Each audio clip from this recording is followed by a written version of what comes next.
लोकसेवा अकॅडमी पुणे मध्ये स्वागत करतो. मित्रांनो, आता आपण सुरुवात करतोय केमिस्ट्रीसाठी. केमिस्ट्री सुरू करण्या अगोदर मी तुम्हाला एवढं सांगेन की केमिस्ट्री करताना जर तुम्ही प्रश्न बघितले जुने पीवायचे, आता पुढं लेक्चर चालू असताना पीवायचे संदर्भ सापडणार आहे आपल्याला, तर त्यात तुमच्या गोष्ट लक्षात येईल की इथं प्रश्न असे आले तर आठवी नाही जायचे.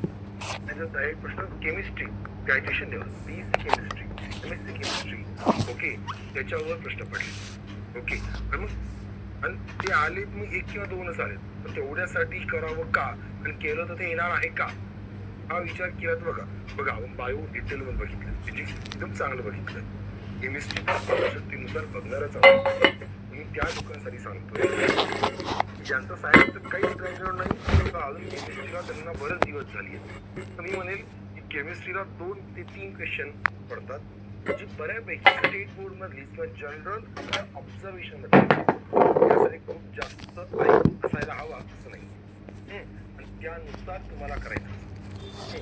आपला दृष्टिकोन तोच असणार आहे की तुम्हाला ऑलमोस्ट सगळ्या प्रश्नांची उत्तरं यायला हवी. आपला भर नेहमीप्रमाणे स्टेट बोर्ड, 2 नंबरला PYQ, त्यासोबत आवश्यकतेनुसार NCERT. पण फिजिक्स आणि बायोच्या मानाने केमिस्ट्रीला NCERTला मी एवढा भर दिला नाही. त्यातली जी वेगवेगळी नावं आहेत जी आपल्यासाठी महत्वाची आहेत किंवा वेगवेगळे प्रोसेस आहेत त्यांचा रेफरन्स मी घेण्याचा प्रयत्न केलाय.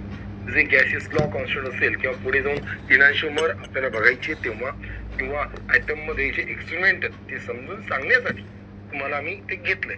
पण थेरॉटिकल विचार केला तर एवढं जो डेटा आपण करतोय तो मोर दॅन इनफ. ओके, चालेल, आवर्जून करा. यासाठी माझी प्रिरिक्विसाइट तुम्हाला हीच असेल की 8वी 9वी जावाची स्टेट बोर्ड ही तुम्ही चांगली वाचावी. हे करत असताना आपली रूपरेषा कशी असणार आहे, आपली रूपरेषा मेनली कशी असणार हे आपण टॉपिक वाईज जाणार.